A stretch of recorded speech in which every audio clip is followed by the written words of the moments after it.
দক্ষিণ কামৰূপৰ মিৰ্জাত বীৰ জোৱানসকলক শ্ৰদ্ধা জনোৱাৰ মানসেৰে বিশাল তিৰংগা যাত্ৰা সোমবাৰে দক্ষিণ কামৰূপৰ মিৰ্জাত ভাৰতীয় জনতা পাৰ্টিৰ উদ্যোগত বিশাল তিৰংগা যাত্ৰা আয়োজন কৰা হয়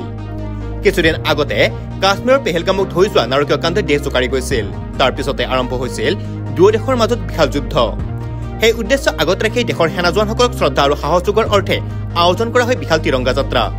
এই অনুষ্ঠানত পলাবাৰী সমষ্টিৰ বিধায়ক হেমাংগ ঠাকুৰীয়া সাংসদ বিজুলী কলিতা মেধি অংশগ্ৰহণ কৰাৰ লগতে ভাৰতীয় জনতা পাৰ্টিৰ দক্ষিণ কামৰূপৰ সমূহ বিষয়ভাৱে উপস্থিত থকাৰ লগতে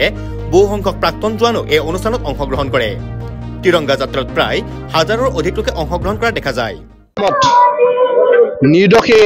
হিন্দু ভাইসকলক তাত হত্যা কৰা হৈছিল আৰু তাৰ প্ৰত্যুত্তৰ হিচাপে সকলে আশা কৰিছিল যে নৰেন্দ্ৰ মোদী ডাঙৰীয়া নেতৃত্বাধীন চৰকাৰখনে ব্যৱস্থা গ্ৰহণ কৰিব আৰু তাৰে প্ৰমাণ ইতিমধ্যে পোৱা গ'ল যে নৰেন্দ্ৰ মোদী ডাঙৰীয়া নেতৃত্বত যি চৰকাৰ এই চৰকাৰৰ ইতিমধ্যে পাকিস্তানত গৈ উগ্ৰবাদী ঘাটিত ভাৰতীয় সৈনিকে আক্ৰমণ কৰি 100ৰো অধিক উগ্ৰবাদীক নিহত কৰিছে তাৰ উপৰি পাকিস্তানৰ বিভিন্ন স্থানত য'ত উগ্ৰবাদী প্ৰশিক্ষণ চলি আছে সেই অঞ্চলবিলাকত ভাৰতীয় সৈন্যই ভিতৰত সোমাই গৈ পাকিস্তানৰ ভিতৰত সোমাই গৈ তেওঁলোক আক্ৰমণ কৰি নিহত কৰিছে আৰু সেইটো কাৰণে দেশৰ প্ৰত্যেকজন নাগৰিক গৌৰৱান্বিত হৈছে আৰু নিশ্চয়কৈ আগন্তুক দিনবিলাকতো যি ফেক্টৰী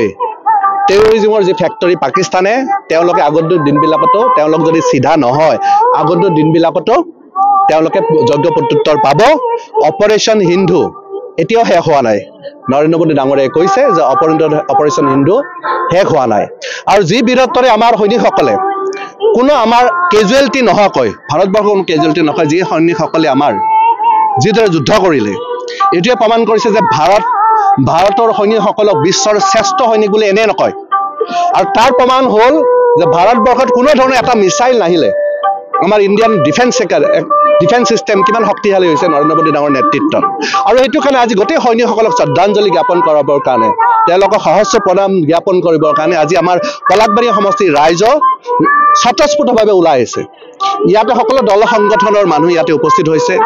NGOৰ মানুহ ইয়াতে উপস্থিত হৈছে ফ্ৰীডম ফাইটাৰৰ ফেমিলি ইয়াতে উপস্থিত হৈছে প্ৰাক্তন আৰ্মি ইয়াতে উপস্থিত হৈছে সকলোৰে উপস্থিত আজি এখন সৈনিকসকলক প্ৰণাম জনাবৰ কাৰণে শ্ৰদ্ধা জনাবৰ কাৰণে আজি এটা সমদল ইয়াতে ওলোৱা হয় আৰু মই প্ৰত্যেককে আপোনালোকৰ চেনেলৰ জৰিয়তে ধন্যবাদ জ্ঞাপন কৰিছো আপোনালোকৰ দিনবিলাক আশা কৰিছো মোদী ডাঙৰীয়াৰ নেতৃত্বত পাকিস্তান অকল পাকিস্তানে নহয় চুবুৰীয়া যত যি দেশ আছে যি শত্ৰু দেশ যোনে নেকি ভাৰতবৰ্ষ অনিষ্ট কৰিব বিচাৰে তেওঁলোকৰ তাত এটা মেছেজ গৈছে আৰু আগন্তুক দিনবিলাকত তেনেকুৱা ধৰণৰ যুগান্তকাৰী ব্যৱস্থা নৰেন্দ্ৰ মোদী ডাঙৰীয়াৰ চৰকাৰখনে নিশ্চয়কৈ ল'ব পলাবাৰীৰ পৰা জিতুমণি শৰ্মাৰ report news any 365 Stay informed, stay ahead. News Any 365.